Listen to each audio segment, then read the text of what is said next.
Chapter 10. 30 miles south of Saskatoon was a little village called Dunder. It consisted of a garage, a couple of houses, and two red wooden grain elevators. Between Dunder and the Saskatchewan River was a huge expanse of virgin prairie, and right in the middle of it was a slough so big it was almost a real lake, even though the water wasn't very deep. This lake was about the best place for ducks and geese and other water birds in the whole of Saskatchewan. The reed beds along its shores were full of yellow-headed blackbirds, bitterns, coots, and grebes. Out of Out on the water, you could sometimes see 200 or 300 families of ducks, mallards, pintails, shovelers, and lots of other kinds. Sometimes we were flocked up with whistling swans, and in the autumn so many geese stopped to rest that it almost hit the water. Every summer, we used to camp for a couple of weeks near Dunder in a four-wheeled caravan my father had built, which we used to tow behind our Model A Ford. The caravan was fixed up like a little ship. It had a ship's bunk, a ship's galley, which is what sailors call a kitchen, ship's lamps, and a ship's clock. A deck, the roof, there was a little mast with a flying flag from it.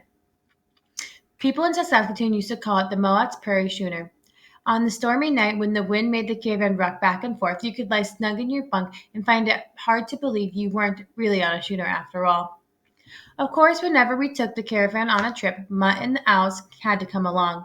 Our Ford was a convertible with a rumble seat. A rumble seat, something cars don't have anymore, was sort of a folding seat placed where the trunk is on a modern car. This is where Mutt, the Owls, my friends, and I used to ride. Mutt always rode with his head and front feet stuck out of the side of the car, while Bruce and I held onto his tail so he wouldn't fall out on his nose. The Owls used to perch on the back of the rumble seat, and they had to hang on for dear life. Because his eyes used to get sore from the dust on the prairie roads, Mutt had to wear goggles, the same kind that motorcycle riders wear. The sight of a goggle dog, two horned owls in our prairie schooner was used to make people in the other cars take a long look as they went by us. Sometimes they didn't believe their eyes, and then they would turn their cars around and follow us to make sure they hadn't been seeing things. By the second summer the Owls lived with us, we went to Dundurn for a camping trip. There is lots of water in the lake that year, and my father brought along his canoe, tied it to the deck of the caravan. He paddled Bruce and me all around the lake looking at birds. We must have found 100 ducks' nests, and we even found a huge nest of sandhill crane. The first few times we went on the canoe, Wool came down to the shore to see us off, but he wouldn't come canoeing with us. I think he still remembered the trouble he had with the Saskatchewan River at the cave and didn't trust water anymore. All the same, he hated to be left out of things, but when Weeps made his mind to join us on the canoe one day, Wool got up his nerve and decided he'd come too. It wasn't a very big canoe, and by the time two boys, a man, two owls, and a dog climbed in, it was pretty crowded and pretty low in the water. We had to sit still as mummies. For a while Dad paddled on the open lake, and then we began to explore the reed beds. Soon we came to a muskrat's house and the nest of the mallard duck built on top of it. We had looked into the nest and were wondering how long it would be until the eggs hatched out, when a crow came swooping down over the marsh. He caught sight of our two owls and just went about crazy.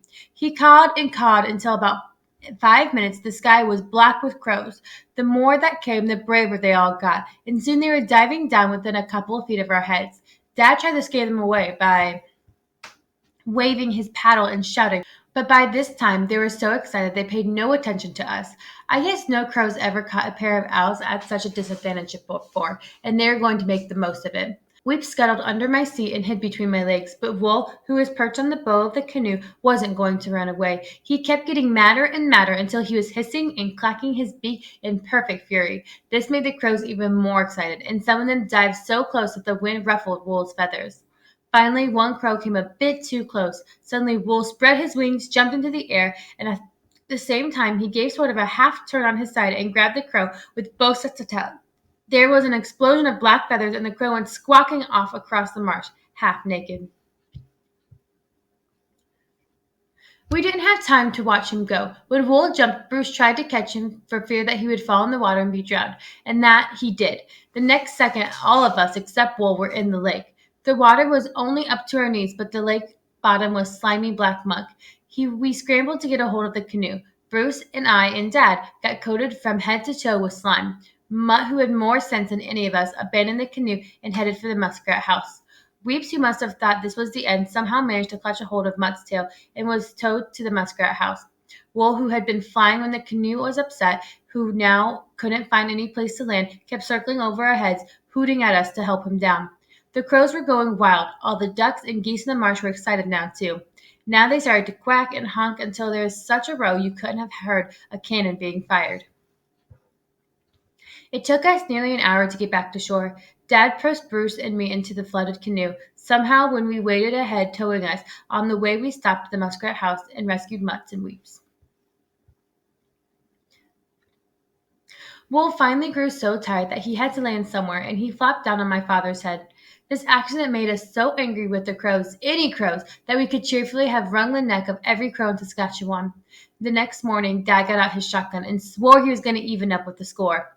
He decided he would hide at the edge of the bluff near the lake, where the crows used to gather, and try to call them into the range of his gun with a wooden crow call. Bruce and I and Will went up to him, but we stayed out of sight in the middle of the bluff while Dad tried to get the black devils, as he called them, close enough to be shot. The crows were wise birds in some ways. They can recognize a gun a long way off, and some of them must have spotted Dad's shotgun. He blew and blew the crow call, but even though there were lots of them around, they stayed a healthy distance away. Even though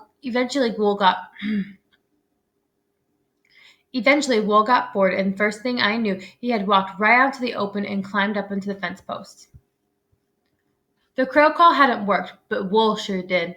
As soon as they saw him, the crows forgot all about being cautious and about my father's gun, and they gathered in the clouds and began diving at Wool. Dad couldn't miss. His shotgun was banging so steadily it began to sound a war had started. After each shot, the surviving crows would climb out of range. Then Wool would begin flapping his wings and hooting insults at them, and they would forget about the gun again. The war with the crows lasted until Dad was out of ammunition. By then, there were a lot fewer crows around Dunder. When we got to the camp, I was telling Mother about it, beginning with the way Wool had accidentally wandered out into the open. Wandered out, my father interrupted. Don't you believe it? Wool knew what he was doing. And come to think of it, Dad was probably right.